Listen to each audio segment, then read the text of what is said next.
오늘 말씀은 이사야 말씀을 보겠습니다. 이사야서 1장 1절에서 9절까지입니다.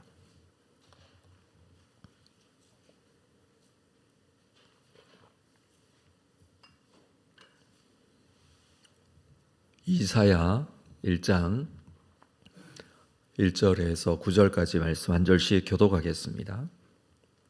유다 왕 우시야와 요담과 아하스와 히스기야 시대에 아모스의 아들 이사야가 유다와 예루살렘에 관하여 본 계시라.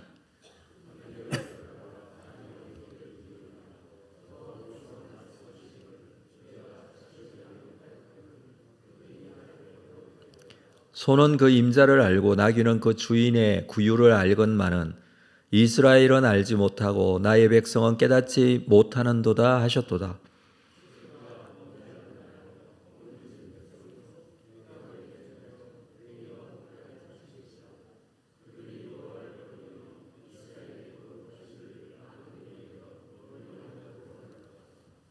너희가 어찌하여 매를 더 맞으려고 배역을 거듭하느냐. 온 머리는 병들었고 온 마음은 피곤하였으며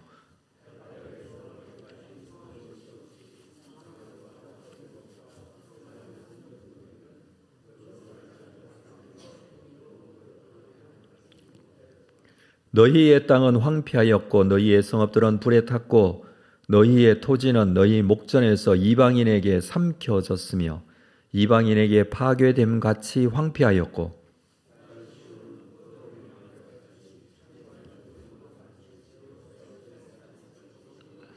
함께 읽습니다. 만군의 여호와께서 우리를 위하여 생존자를 조금 남겨두지 아니하셨더라. 우리가 소돔 같고 고모라 같았으리로다. 아멘.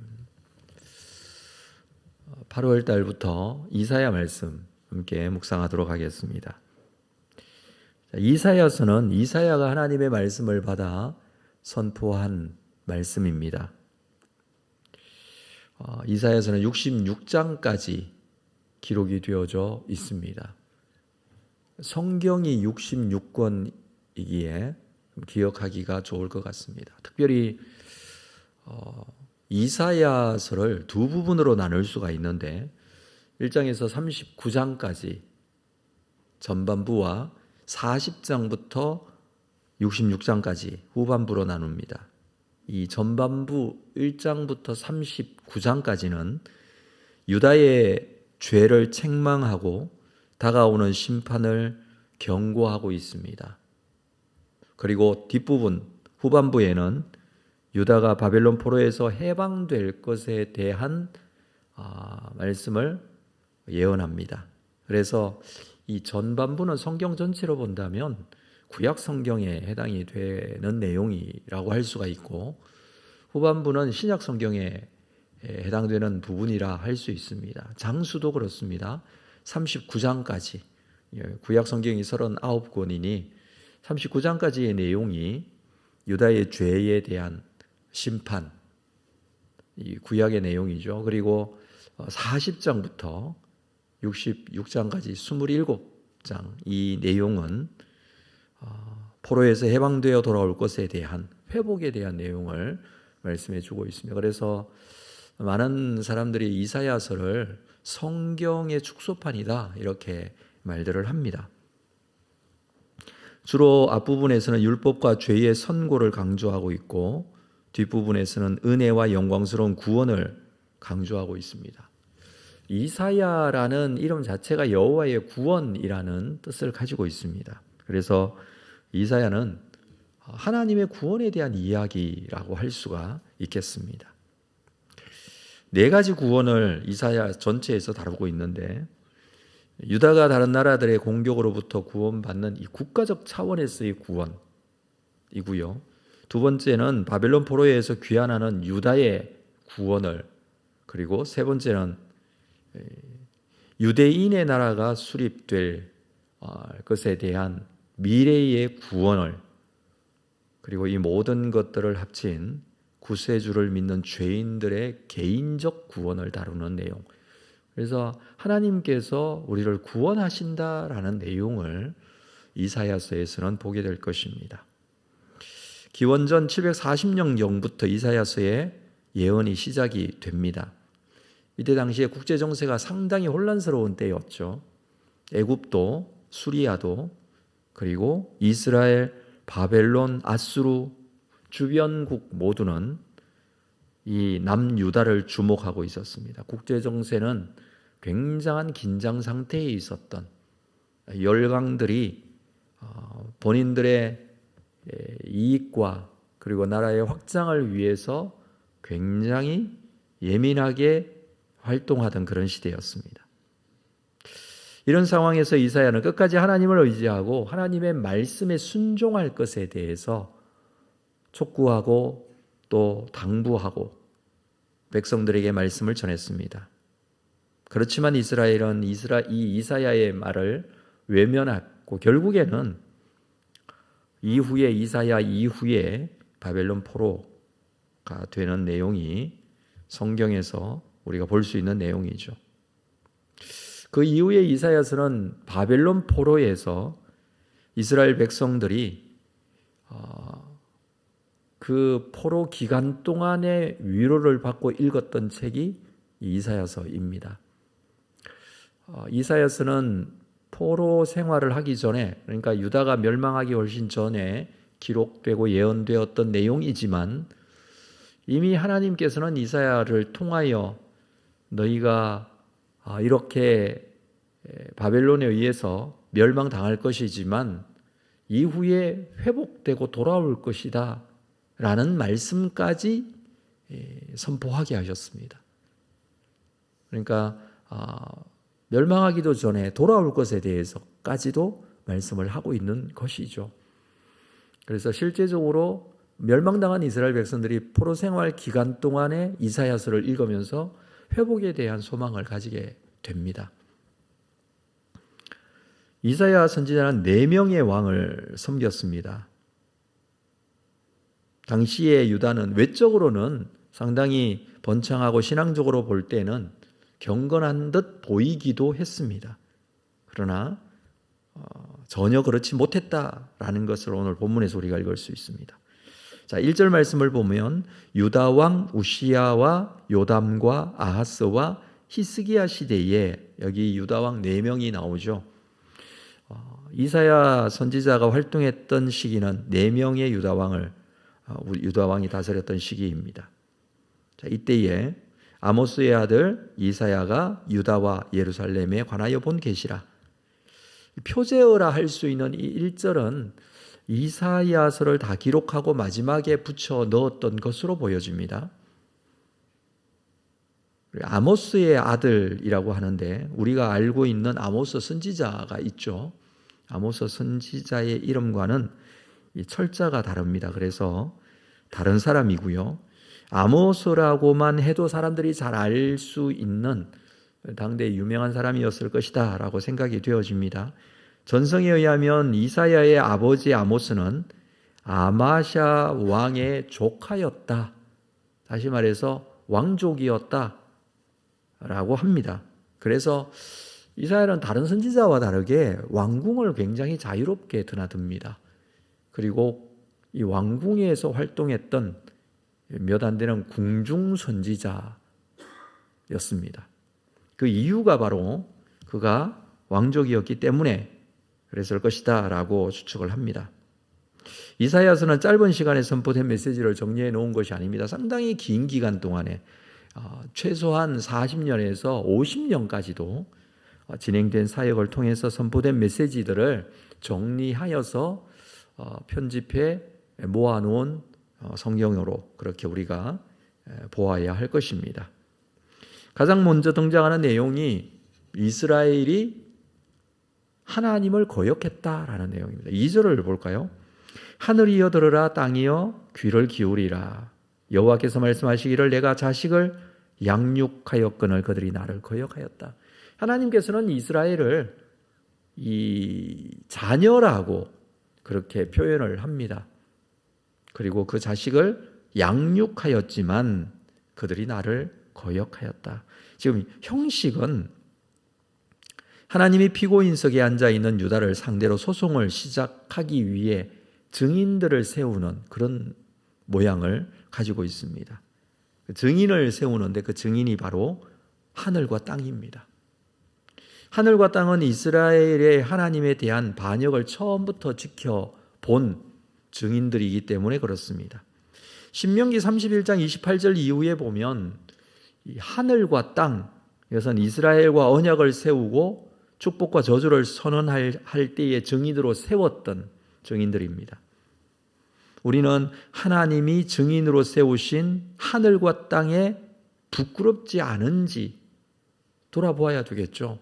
이 하늘과 땅은 바로 변하지 않는 우리 주변에서 우리들을 바라보고 우리의 모든 것들을 알고 있는 그런 증인이 될 것이기 때문에 그렇습니다. 오늘 본문에서도 하늘과 땅을 증인으로 세워 하나님께서 자식으로 양육한 이스라엘이 하나님을 거역한 것에 대한 증인이 됩니다. 한마디로 말하면 이스라엘이 하나님께 등을 돌렸다. 그 표현일 것입니다. 그 내용을 볼까요? 3절에 소는 임자를 알고 나귀는 주인의 구유를 알지만 이스라엘은 알지 못하고 나의 백성은 깨닫지 못하는도다. 자연의 이치를 보더라도 있을 수 없는, 정말 있어서는 안 되는 어이없는 그런 일인 것입니다. 소도 임자를 알고 나귀도 주인의 구유를 알지만 짐승도 이렇게 주인을 아는데 이스라엘은 주인된 하나님을 알지 못했다라는 것입니다. 이사야의 메시지를 듣고 있는 사람들, 이스라엘 백성들, 이 백성들에게 이 말씀이 선포되어졌을 건데 이 백성들은 대부분 가축을 기르는 사람들이었습니다. 지금 선지자가 말하고 있는 소와 나귀는 미련하고 고집센 짐승 중에 하나였습니다. 그것을 백성들은 누구보다도 잘 알고 있었죠. 그런데 이 짐승들보다 이스라엘 백성들이 더 못하다라는 거예요. 이 말 자체가 충격적입니다. 그 증거들을 제시합니다. 4절을 볼까요? 슬프다 범죄한 나라요. 허물어진 백성이요. 행악의 종자요. 행위가 부패한 자식이로다. 그들이 여호와를 버리고 이스라엘의 거룩하신 이를 만홀히 여겨 멀리하고 물러갔도다. 이스라엘과 하나님과의 관계에서 그 언약, 약속이 어떻게 깨어졌는지를 말하고 있습니다. 그래서 슬프다. 하나님의 마음을 보여줍니다. 백성들에게 배신당한 하나님의 마음은 진노로 가득 찼겠지만 그러나 우선은 슬프다, 슬픔을 표현하고 있습니다. 오히려 실망과 슬픔, 그것이 바로 아들을 바라보는 아버지의 마음일 것입니다. 이스라엘의 범죄를 4가지로 정리해주고 있죠. 첫 번째, 범죄한 나라. 이 범죄한 나라는 한 번 범죄한 것이 아니라 계속 범죄한다라는 의미가 문법적으로 해석할 수 있습니다. 허물어진 백성, 날이 갈수록 죄의 무게감이 더해간다라는 의미가 더해져 있습니다. 행악의 종자라고 합니다. 죄의 씨앗을 주변에 퍼뜨리는 사람이라는 뜻을 가지고 있습니다. 행위가 부패한 자식, 하나님의 아들로 사는 것이 싫다고 떠난 아들이라는 의미입니다. 사실 이 단어들은요, 모두 다 언약과 관련된 단어들입니다. 나라나 백성 또는 종자, 자식, 이것은 하나님과의 약속을 맺을 때 사용되어졌던 단어들입니다. 그런데 이 약속을 어기고 하나님을 떠났다는 겁니다. 자, 하나님과 이스라엘 백성과의 관계는 약속의 관계입니다. 나는 너희의 하나님이 되고 너희는 나의 백성이 될 것이다.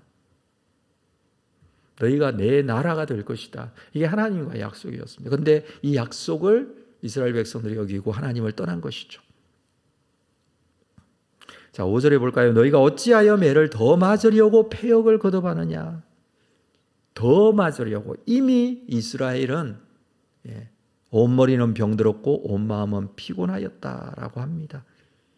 그런데 왜 이렇게 행동하느냐? 이미 병들고 피곤하지만 그들은 여전히 하나님을 떠나 돌아오지 않습니다. 6절에 발바닥에서 머리까지 성한 곳이 없이 상한 것과, 발바닥에서 머리 온 몸입니다. 온 몸에 성한 곳이 없습니다. 이미 상한 것과 터진 것과 새로 맞은 흔적뿐이거늘 그것을 짜며 싸매며 기름으로 부드럽게 함을 받지 못하였도다. 백성이 살 수 있는 길은 하나님께로 돌아와야 합니다. 아니면 생명이 위험합니다. 죽어가고 있습니다. 그래서 상황은 영적인 상황에서 이렇게 볼 수 있습니다. 그러나 여전히 주변 환경에 볼 때에는 이것이 느껴지지 못할 수도 있습니다. 먹고 사는 문제, 경제적인 상황이 그렇게 어렵지는 않습니다. 주변의 열강들이 아주 위협하고 있지만 그래도 유다는 아직까지 살아남아 있습니다. 그럼에도 불구하고 이사야 선지자를 통해서 선포되어진 말씀은 이미 병들었다, 이미 죽을 지경이다 라는 말씀을 전하고 있는 것이죠. 7절을 볼까요? 너희의 땅은 황폐하였고 너희의 성읍은 불탔고 너희의 토지는 너희 목전에서 이방인에게 삼켜졌으며 이방인에게 파괴됨 같이 황폐하였고. 자, 이것은 아직 이루어지지 않은 상황이에요. 이것을 우리는 영적인 상태가 이러하다 이렇게 해석해야 될 것입니다. 경제적 상황, 먹고 사는 문제는 지금 현재 괜찮다고 그랬습니다.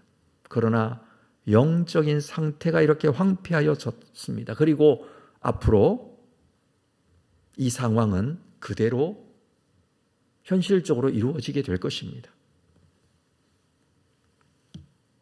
그러나 그럼에도 하나님은 9절 말씀에 이렇게 말씀하고 있죠. 만군의 여호와께서 우리를 위하여 생존자를 조금 남겨두지 아니하셨더라면 우리가 소돔 같고 고모라 같았어요. 소돔과 고모라는 완전히 멸망하게 되죠. 아무것도 없이 싹 멸망하게 되었는데 하나님께서는 우리를 위하여 생존자를 남겨두십니다. 이 생존자, 남은 자라는 뜻입니다. 이 상황에서 이사야 선지자는 생존자를 보고 있습니다. 소망이 없는 상황에서 생존자에 대한 소망을 보고 있다라는 것입니다. 물론 생존자는 남은 자라는 의미이지만 구약 성경에서 남은 자라는 의미가 계속해서 반복적으로 나타나는데 전혀 소망이 없는 그곳에 남은 자를 하나님께서 두시고 이후에 남은 자를 통해서 회복될 것에 대한 말씀을 늘 하십니다. 이 이사야서에서도 이미 멸망에 대한 절망스러운 상황을 말씀을 하지만 여기에도 남은 자가 있습니다. 생존자. 여기서는 구원을 책임질 앞으로 하나님께서 구원을 완성할 예수 그리스도에 대한 이미지를 이렇게 설명을 하는 것이죠. 하나님의 심판 중에서도 생존자를 두셔서 하나님의 백성을 구원할 계획을 하나님께서는 이렇게 설명해 주고 있습니다. 그렇습니다. 우리의 모든 죄는 예수로 사함받고 구원받았음을 믿는 믿음으로 우리가 살 수 있음을 오늘도 우리는 고백할 수 있습니다. 오늘도 이 은혜의 힘으로 우리가 살 수 있죠. 완전한 멸망 속에서도 죄로 인하여 소망이 없는 상황에서도 우리의 힘으로는 도저히 일어설 수 없는 그 상황에서도 하나님께서는 구원을 계획하셨습니다. 이 땅에 예수 그리스도를 보내시고 그를 믿는 모든 자에게 구원을 베푸시는 하나님의 은혜입니다. 우리는 이 사실을 믿고 있고 그리고 이 사실로 구원함을 얻은 자들입니다. 오늘도 예수 그리스도로 인한 회복의 놀라운 은혜를 소망하며 이것이 우리의 신앙생활에 감사와 그리고 힘과 능력이 될 수 있기를 바라고 이 소망을 두고 사람을 바라보고 세상을 바라보고 중보로 기도하고 회복시켜 줄 것에 대한 확신과 믿음을 가지고 주님 앞에 나아가는 여러분들 되시기를 주의 이름으로 축복합니다. 기도하겠습니다. 하나님, 세상에는 소망이 없고 심판과 멸망만이 우리 앞에 놓여 있음을 다시 한번 보게 됩니다. 이사야 선지자가 바라본 이스라엘의 영적인 상태가 오늘 우리가 바라보고 있는 이 세상의 영적인 상태가 아닙니까? 그러나 이러한 세상 속에 우리가 소망 삼을 수 있는 것은 예수 그리스도 이 외에는 없는 줄 압니다. 오늘도 이 소망에 예수 그리스도를 붙들고 이것이 우리에게 복음이 되고 은혜가 됨을 알고 구원의 놀라운 길인 줄 알고 주님 앞에 기도하며 주님의 뜻을 소망하며 이루어가는 귀한 역사가 있도록 함께하여 주실 줄로 믿습니다. 이 세상의 모든 자들에게 생명의 구원이 되시는 예수 그리스도의 은혜를 붙들고 주님의 회복의 은혜를 소망할 수 있도록 인도하여 주시옵소서. 우리의 기도 속에 함께 하실 줄로 믿습니다. 예수님의 이름으로 기도합니다. 아멘. 하늘에 계신